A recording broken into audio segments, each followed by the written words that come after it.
কয়েকদিন আগে আমাদের একটা মাহফিল, যেহেতু এটা ভালো কথা তাই জায়গার নাম বললে অসুবিধা নেই, কেরানীগঞ্জ। কারণ খারাপ কিছু এলে জায়গার নাম বলতাম না, তাহলে এলাকার লোকেরা মন খারাপ করতে যে হুজুর আমগুরামে খালি বদনাম করে। কি কর ভালো কথা তো তাই বলতেছি। কেরানীগঞ্জের এক মসজিদে আমাদের বাদ মাগরিব বয়ান, ইসলাহি মাগরিবের নামাজের আগে আমরা গিয়েছি। তো আমি দাঁড়িয়ে আছি এক জায়গায়, দেখি একের পর এক অটো রিক্সা এসে মসজিদের সামনে রিক্সা পার্ক করতেছে আর তালা মারতেছে। তালা মেরে মেরে দেখি ওযুখানার দিকে যাইতেছে। মনটা দেখে এত ভালো লাগলো, সুবহানাল্লাহ। কিছুদিন আগে আমরা গরিব মানুষ যে দুনিয়ায় বিফল কিন্তু আখিরাতে সফল, এটা ভালো করে বুঝেন। আপনার দারিদ্রতা আপনাকে জান্নাত থেকে বঞ্চিত করতে পারে না, এটা বুঝাইতেছে। ভালো করে বুঝেন কথাটা। আমাদের তো মন খারাপ যে আল্লাহ আমার টাকা পয়সা দেয় না, এই জান্নাতে যাবো কেমন, এই জন্য বলতেছে। তার আগে কোন মাসে যেন আমাদের মাহফিল গাজীপুর, এমন জটলা, ওই যে চৌরাস্তার রাস্তা বন্ধ করে দিছে, ওই ঘুরে আসতে হয় বাইপাস দিয়ে, প্রচন্ড জ্যাম। আর ওই বাস দিয়ে ঘুরেই বাম পাশে আমাদের মাহফিল। আমি আমার আরেক বন্ধু মুফতি সাহেব মানুষ, মাওলানা মুফতি মাসউদ, নেমে গেলাম গাড়ি থেকে। তো নেমে গিয়ে ওদিকে যাইতেছি, এখন হাঁটতেছি, শুধু হাঁটতেছি চোখ টুক বন্ধ করে, কারণ দেরি হয়ে যাচ্ছে, জ্যামে অনেক দেরি হয়ে গেছে, মানে দেয়ালে পিঠ থেকে গেছে আর কি, আর টাইম নেই। তখন গাড়ি থেকে হাঁটা শুরু করছি, নেমে যে গাড়ি থাক পরে আসো। তো আমরা দুজন হেঁটে হেঁটে গিয়ে এক রিক্সায় উঠছি, যে মাদ্রাসার মাহফিল, ওই মাদ্রাসাতে ওই রিক্সাওয়ালা ভাইয়ের ছেলে পড়ে।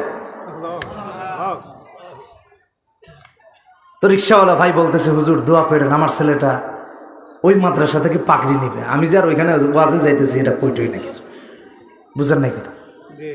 একজন ভালো বাবা, সচেতন বাবা, একজন নেককার বাবা, হুজুর দোয়া করেন, ছেলেটা মাঝে মাঝে ডানে বামে দৌড় দেয়, মানে একটু উল্টাপাল্টা লাইনে যাইতে চায়। তো বেচারার খুব আক্ষেপ, মনে হলো বাবা মাশাআল্লাহ খুব সচেতন। এরকম আছে। দারিদ্রতা জান্নাতে যাওয়ার ক্ষেত্রে কখনো প্রতিবন্ধক নয়, এটা বুঝাইতে চাইছি। তো ওই যে মাগরিবে দাঁড়াইছি, দেখি এক একজন রিক্সাওয়ালারা, অটোওয়ালারা এইসব অটো তালা মেরে রাখতেছে, রিক্সা তালা মেরে রাখতেছে, রেখে রেখে মসজিদে ঢুকতেছে। সুবহানাল্লাহ। দুনিয়ায় হয়তো বা 5-10 তলা একটা বাড়ি নাই, নয়তোবা খুব আলিশান একটা বেডরুম নাই, নয়তোবা গাড়ি নাই, কিন্তু আখিরাতের জন্য সালাতে গিয়ে হাজির হয়ে যাচ্ছে। এই লোকটার নামাজ, সুবহানাল্লাহ। বলেন কত পাওয়ারফুল। দুনিয়াতে বিফল, আখিরাতে সফল। কারণ দুনিয়াতে অর্থ করি পায় নাই, কিন্তু আখিরাতের সম্বল অর্জন করতে একটু পিছপা হয়নি। আল্লাহর বিধান মেনেছে, হালাল ইনকাম করেছে, হালাল ভাবে ব্যয় করেছে এবং হালাল পথে চলেছে, রবের নির্দেশ মেনে চলেছে। 4 নাম্বার বলেছিলাম, দুনিয়ায় বিফল, আখিরাতে সফল। দুনিয়াতে টাকা পয়সা নাই, কিন্তু আল্লাহকে ভুলে যায় নাই। এই মানুষগুলা আল্লাহর জান্নাতে বসাবে। তা আমার ভাইরা, ওই যে আবু জাহেল, আবু সুফিয়ান, আখনাস বলতেছিলাম, একদিন গিয়ে ধরা খেয়েছে, বলে কালকে থেকে 250 না, কড়া বাধা করে বাড়ি ফিরছে। পরের রাতেও 3 জন এসে হাজির, পরের রাতেও 3 জন এসে হাজির। এটা বলতেছিলাম, এখান থেকে কোথাও দিকে গেছে। আবার প্রত্যেকে ভাবলো যে আজকে আমি একা যাব, ওরা 2 জন যাবে না, যেহেতু আদা করছে। ও ভাবলো এই 2 জন যাবে না, ও একা যাবে। এ ভাবলো এই 2 জন যাবে না, সে একা যাবে। একজন ভাবলো বাকি 2 জন যাবে না। প্রত্যেকে এমন ভেবে ভেবে 3 জন আজকেও এসে হাজির। কারণ মনে অশান্তি, তো টাকা পয়সা নিয়ে অশান্তি, বুঝেন না কথাটা, কত কিছু। আর এরা ইসলাম নিয়ে অশান্তি। এই অশান্তি থেকে এত কথা আসছে। কথা কি মনে আছে যেটা বলতেছিলাম, নাকি হারায় ফেলছেন কি জানি। 3 জন গিয়ে হাজির, মুহাম্মদ সাল্লাল্লাহু আলাইহি সাল্লামের কোরআন শুনল। ভাবলো গতকাল ধরা খেয়েছি, আজকে বেশি রাত করা যাবে না, সকাল হওয়ার আগেই বাড়িতে ফিরতে হবে।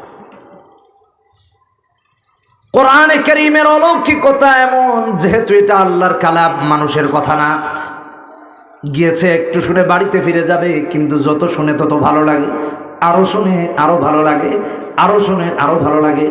কাফেররা যত শুনে তত ভালো লাগে, আর মুনাফিকরা একটু শুনলেই বিরক্ত হয়ে যায়। একটু মিলান।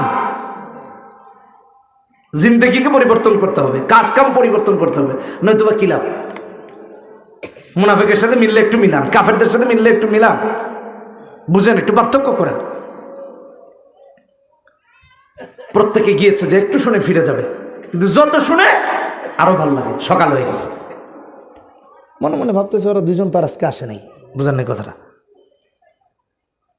যখন বাড়িতে ফিরবে তখন আবার দেখা, কি ব্যাপার ভাই, আজকেও দেখি আপনি, কিন্তু তুমিও, আরে আমি ভাবছি তোমরা দুইজন আসবা না। কই ভাই এটা তো আমিও ভাবছি। কই আমিও তো ভাবছি আপনারা দুইজন আসবেন। একজন আরেকজনের কাছে দুঃখ বলে, কই দেখো গিয়েছিলাম বিছানায় ঘুমানোর জন্য, কিন্তু যত চেষ্টা করি ঘুম আসে না, অশান্তি যেন দিলটাকে কোনোভাবেই শান্ত হতে দিচ্ছে না। কত কিছু করলাম, ঘুম আসে না। ভাবলাম তোমরা দুজন যেহেতু আসবে না, আমি একটু যাই, একটু শুনে বাড়ি চলে আসবো। আরেকজন কই ভাই আমারও তো ইচ্ছা, একই অবস্থা, যত ঘুমানোর চেষ্টা করলাম ঘুম আসতো না, ভাবলাম আপনারা দুজন যাবেন না তাই আমি আসছি। এমন করতে করতে তিনজন এসেছে, কয় একটু শুনে চলে যাওয়ার কথা, কিন্তু যত মুহাম্মদ সাল্লাল্লাহু আলাইহি সাল্লামের কোরআন শুনি ততই দেখি মনটা ভালো লাগে। আচ্ছা যাও, সব বাদ দাও, আগামীকাল থেকে আর যাও না, এগুলো সব বাদ, আগামীকাল থেকে আর যাবো না। ঠিক আছে যাবো না, কড়া ওয়াদা করে বাড়িতে ফিরছে, আগামীকাল থেকে আর যাবে না। পরের রাতেও এসে আসে, শান্তি রেখেছেন আল্লাহ কোরআনের শোনার মাঝে, তোরা যাবি কই? অথবা একজন আরেকজনকে বলে বিশ্বাস করো, আমরা মুহাম্মদ সাল্লাল্লাহু আলাইহি ওয়াসাল্লামকে কেউ পাগল বলি, কেউ জাদুঘর বলি, কেউ ধর্ম থেকে বলি, কেউ গণক বলি, কেউ কবি বলি, কেউ এটা বলি, কেউ এটা বলি। বিশ্বাস করো কোরআন যদি আল্লাহর কালাম না হতো, এত ভালো লাগা শুনলে কখনো লাগতো না।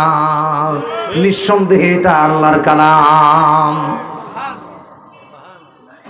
কিন্তু শুধু এই বুঝটা আমাদেরই নেই। কি কোন ঠিক কিনা বেঠিক? শুধু আমাদের নাই, আমরা বিরক্ত হই, মারাত্মক বিরক্ত হই, হুজুরের উপর রাগ হয়ে যায়। কোরআনের নীতিমালা বিধিমালা এগুলো নিয়ে কথা বললে তো রাগ হয়ে যায়, হুজুর এই ওয়াজ বন্ধ করেন।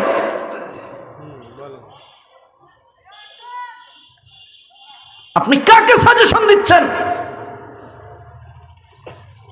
উচিত ছিল হক্কানি আলেমের সহযোগিতা করা, তা না করে আলেমের হক কথায় আপনি প্রতিবন্ধকতা সৃষ্টি করতেছেন। এটা তো কাফেরদের কাজ, মুসলমানের কাজ না।